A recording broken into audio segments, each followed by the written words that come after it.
Hello, welcome back. Today's topic is saturated carbon compounds and unsaturated carbon compounds. So, compounds of carbon linked by only single bonds between the carbon atoms are termed as saturated carbon compounds. It means it should have only single bond, only one bond. Let's take an example. Here, ethane C2H6. Ethane is having two carbon atom and each of the carbon is linked here. Both of them is linked by a single bond. And valencies of the carbon is satisfied here. Carbon's valency is 4. So here 1, 2, 3 hydrogen and one of them is linked with carbon. So all the 4 valencies of carbon is satisfied here. Now next is propane C3H8. You can see all the carbons are being linked by single bond. So this is saturated carbon compounds. Unsaturated carbon compounds. So compounds of carbon having double or triple bonds between the carbon atoms. So either it should have a double bond or a triple bond between them. So first example is ethene C2H4. Here you can see carbon and carbon is having a double bond and the valency is also satisfied for carbon. So 2 hydrogens and here carbon and carbon is having double bond. So 4, 1, 2, 3 and 4. Next is ethyne. You have a triple bond here between the 2 carbon atom. Next is benzene C6H6.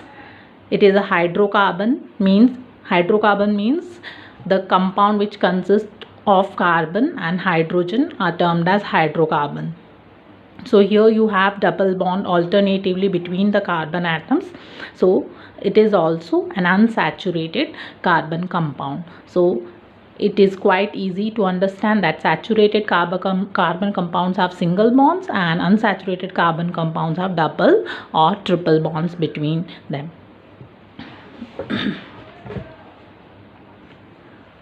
Now in saturated compounds you have only alkanes and in unsaturated you have alkenes, alkynes and hydrocarbons. Now looking to this table, number of carbon atoms, if it is 1 you have methane. Okay, as it is having only one carbon atom it cannot form alkene or alkyne here. Now if there are 2 carbon atoms like in C2H6, okay, so ethane, 2 carbon atom means ethane, and if it is in ethene for alkene and if it has a triple bond then it will be known as ethyne.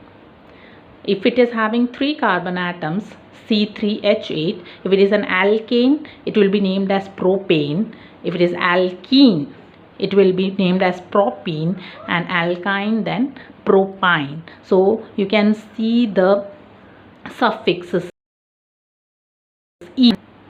ine. If it is a double bond you have ene, and if it is a triple bond it is ine. So it continues for all the as many number of carbon atoms are there. Now you can see that between the first and the second one, here it is CH4 and then you have C2H6. So there is a difference of CH2 here.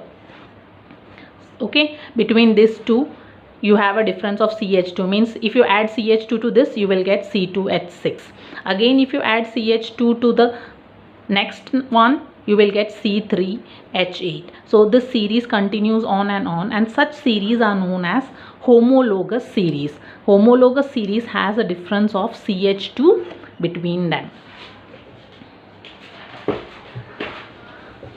Now if you are asked to draw the structure of propane, propene or propyne.